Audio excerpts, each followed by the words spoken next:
Hello and welcome to my YouTube channel. आज की इस वीडियो में मैं आपको सिखाऊंगा कि how you can perform text mining and topic modelling on a data set that has been extracted from web of science और Scopus. पर इस वीडियो में मैं आपको specifically web of science data file को यूज करके सिखाऊंगा कि हम कैसे उस पर टेक्स्ट माइनिंग को टॉपिक मॉडलिंग परफॉर्म कर सकते हैं।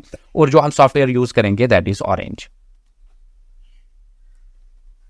जो डेटा फाइल मैंने एक्सट्रैक्ट कर रखी है वेब ऑफ साइनस से, उसके 3 फील्ड्स को मैंने सेपरेट किया है, दैट इज टाइटल, कीवर्ड और एब्स्ट्रैक्ट। और इनकी मैंने एक सेपरेट एक्सेल फाइल बनाई है। इसी को हम इंपोर्ट कर लेंगे ऑरेंज में और मैं स्टेप बाय स्टेप सिखाऊंगा कि फिर हम फर्दर एनालिसिस उस पर कैसे परफॉर्म कर सकते हैं। हम ऑरेंज को लॉन्च कर लेंगे यूजिंग द एनाकोंडा नेविगेटर। हम उसको सेपरेटली भी इंस्टॉल करके उसको लॉन्च कर सकते हैं। और ऑरेंज की जो वेबसाइट है उसकी लिंक मैंने डिस्क्रिप्शन में दे रखी है, उस पर आप क्लिक करके उसको सेपरेटली भी इंस्टॉल कर सकते हो। यहाँ मैं एनाकोंडा नेविगेटर को यूज करके उसको लॉन्च कर रहा हूँ। ऑरेंज सॉफ्टवेयर ओपन होने के बाद लेफ्ट पैनल में मल्टीपल ऑप्शंस हमारे सामने डिस्प्ले हो रहे हैं। इसमें एक ऑप्शन है टेक्स्ट माइनिंग।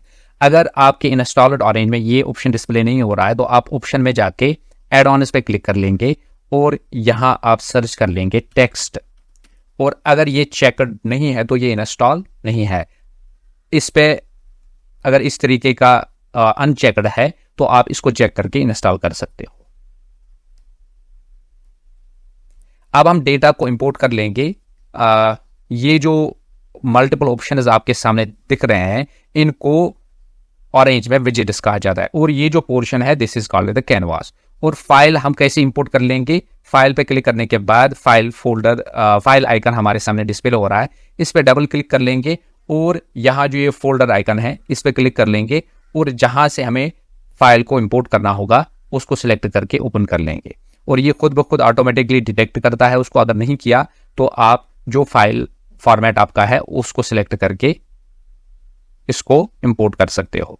यहाँ जाके आप देख सकते हो कि सभी फील्ड्स इंपोर्ट हुए कि नहीं हुए हैं। जैसे ये 2653 डॉक्यूमेंट इसका डेटा है और इसमें टाइटल, कीवर्ड और एब्स्ट्रैक्ट 3 वेरिएबल्स डिस्प्ले हो रहे हैं। इसको अब हम क्लोज कर लेंगे और ये जो कर्व डॉटेड लाइन है इस पे क्लिक करने के बाद राइट साइड पे हम ड्रैग कर लेंगे और हमारे सामने बहुत सारे ऑप्शंस डिस्प्ले हो जाएंगे। और यहाँ हम विजिट्स को सर्च भी कर सकते हैं और हमें कौन सा विजिट इसमें चाहिए, कॉर्पस, और कॉर्पस हमारे सामने डिस्प्ले हो रहा है। इस पे डबल क्लिक कर लेंगे और हमारे सामने हमें जो वेरिएबल्स लेने हैं हम उनको यूज टेक्स्ट फीचर्स में ड्रैग कर सकते हैं। यहाँ मैं सिंपली इस तरीके से आप ड्रैग करके ड्रॉप कर सकते हैं। अभी मैं इसमें टाइटल वेरिएबल ओनली यूज कर लूंगा। फिर से डॉटेड लाइन पे ड्रैग करके हम प्रोसेस टेक्स्ट पे क्लिक कर लेंगे और हम प्रोसेस टेक्स्ट जो आइकन है इस पे डबल क्लिक कर लेंगे और हम प्रोसेसर्स को यूज कर लेंगे। जैसे यहाँ मल्टीपल प्रोसेसर्स है, transformation, tokenisation, normalisation, filtering, n-gram and POS. और स्टेप बाय स्टेप आपको मैं सिखाऊंगा कि हम इनको कैसे यूज कर सकते हैं। आप इनको ड्रैग करके भी यहाँ ले जा सकते हो और डबल क्लिक करके भी ये राइट साइड में डिस्प्ले हो जाएंगे। जैसे लोअर केस हम यूज कर सकते हैं कि मैं आपको दिखाऊंगा। लोअर केस हमने सिलेक्ट किया है और यहाँ हम फिर से ड्रैग कर लेंगे और वर्ड क्लाउड पहले हम इसका प्रिपेयर कर लेंगे। इस पर डबल क्लिक करने के बाद हमारे सामने वर्ड क्लाउड डिस्प्ले हो रहा है। और वर्ड क्लाउड में आप देख सकते हो कि कोलन्स है, डैशेस है या एंड है, ऑन है। ये वर्ड्स हमें नहीं चाहिए। तो प्रोसेस में जाने के बाद हम रिमूव एक्सेप्टेंस भी कर सकते हैं।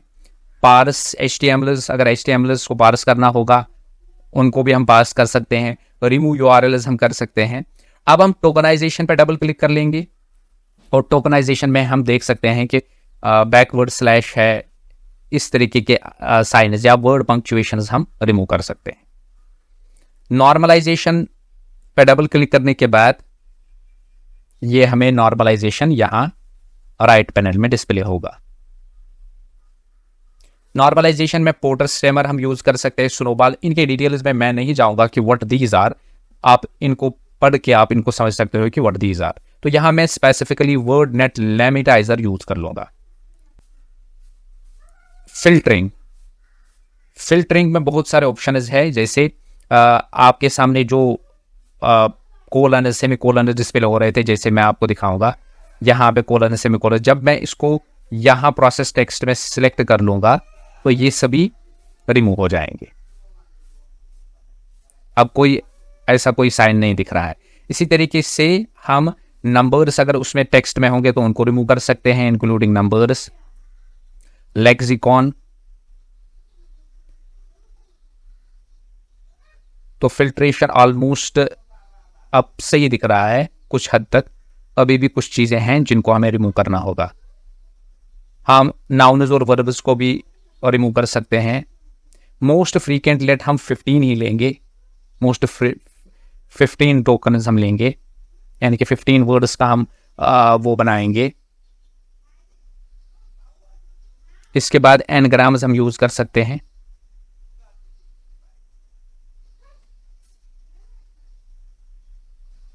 अगर हम एनग्राम यूज नहीं करेंगे तो 15 वर्ड्स का ये सिंपली दिखाएगा। तो इस तरीके से आप प्रोसेस कर सकते हो वर्ड क्लाउड को।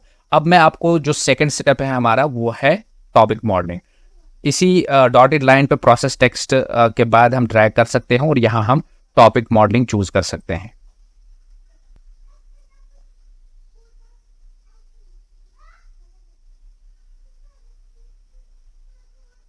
टॉपिक मॉडलिंग प्रोसेस कंप्लीट होने के बाद हम इस पर डबल क्लिक कर लेंगे और यहाँ हम जो भी हमें टॉपिक मॉडलिंग चूज करनी होगी, जैसे लेटेंट डिरिचलेट एलोकेशन है या लेटेंट सेमेंटिक इंडेक्सिंग है, इनकी डिटेल में मैं नहीं जाऊंगा, आप इनको पढ़ के आप समझ सकते हो कि व्हाट दीज आर। तो यहाँ मैंने लेटेंट डिरिचलेट एलोकेशन सिलेक्ट किया है 5 टॉपिक्स। आप मोर देन 5 टॉपिक्स भी सिलेक्ट कर सकते हो, जैसे 10, 20 जितनी भी आपकी रिक्वायरमेंट है उस हिसाब से आप यहाँ सिलेक्ट कर सकते हो। फिर जाके हम इसको फिर से ड्रैग कर लेंगे और यहाँ हम LDAVIS देखेंगे। और पर यहाँ आपको ये ख्याल रखना होगा कि यहाँ इस पर डबल क्लिक करने के बाद आपको कॉर्पस टॉपिक नहीं लेना है, बल्कि ऑल टॉपिक्स तो कॉर्पस लेना है।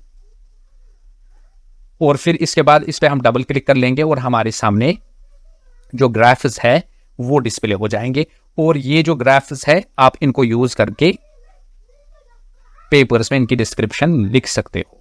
जैसे ये जो रेड कलर है, red colour term frequency with in topic दिखाता है पूरे टॉपिक में इस टर्म की क्या फ्रीक्वेंसी है, term frequency with in the topic and overall term frequency, ये सेकंड कलर दिखाता है। ये जो टॉपिक मॉडलिंग है मैंने रिसेंटली एक पेपर में हमने यूज की है और उस पेपर का टाइटल आपके सामने डिस्प्ले हो रहा है। आप इसको देख के इसको समझ सकते हो कि हम कैसे इसकी ग्राफ्स बना सकते हैं और फिर उनकी डिस्क्रिप्शन हम कैसे लिख सकते हैं।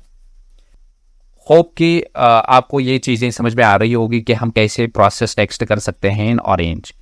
अगर आपको कोई क्वेरी हो तो आप मुझे मैसेज ड्रॉप कर सकते हो मेरे मेल पे भी, और इसमें कमेंट लिख के भी आप मैसेजेस ड्रॉप कर सकते हो कि हमें ये क्वेरी है।